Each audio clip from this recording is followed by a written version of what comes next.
What does beat around the bush mean? Why might we do it after breaking someone's vase? And what does it have to do with this terrifying wild boar? I'll stop beating around the bush and tell you what it means. When we beat around the bush, we avoid talking about the main point of a conversation. This is often something we are afraid to talk about. Let's say I come over to your house for dinner.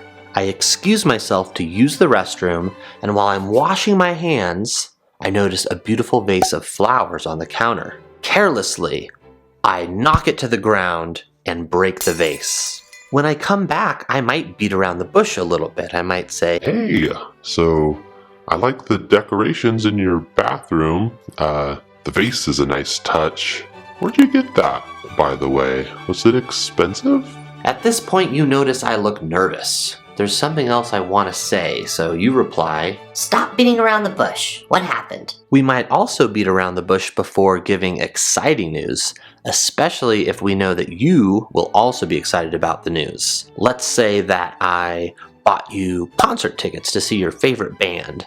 I would want to build suspense before the big reveal, so I might beat around the bush a little bit. "So, who would you say your favorite band is?" "Yeah, that's what I thought. Just wanted to make sure. And would you say you really enjoy listening to their music?" You see where this is going. At some point, you might say, "Quit beating around the bush. What's going on?" In both of these examples, you tell me to stop beating around the bush.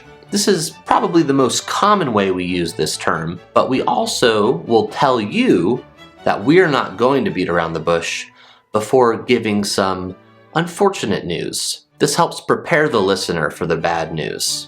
"I don't want to beat around the bush. I got fired today." So now you know what beat around the bush means, but why do we use those words? What does it have to do with beating bushes or beating around bushes? And more importantly, what does it have to do with this terrifying wild boar? To answer these questions, we'll have to go back in time to the 1400s, where we first found the phrase in the written English language. As it turns out, this was a hunting term. According to Idiomation, medieval groups of hunters used to give young men the dangerous task of beating bushes to drive out animals during the hunt. While this might not be so dangerous if there were, say, a rabbit or a bird hiding in the bush, if something more menacing, something more deadly were hiding in the bush, say a terrifying wild boar, this was quite a dangerous task. So instead of directly beating the bush, the young men would indirectly beat around the bush, thus avoiding the danger that may lurk beneath the undergrowth. Just like I would be afraid of the consequences of breaking your expensive vase, the hunters were afraid of the consequences of driving out a wild boar or other deadly beast. What topic of conversation would cause you to beat around the bush? Write your answer in the comments below, along with any other questions you have for me.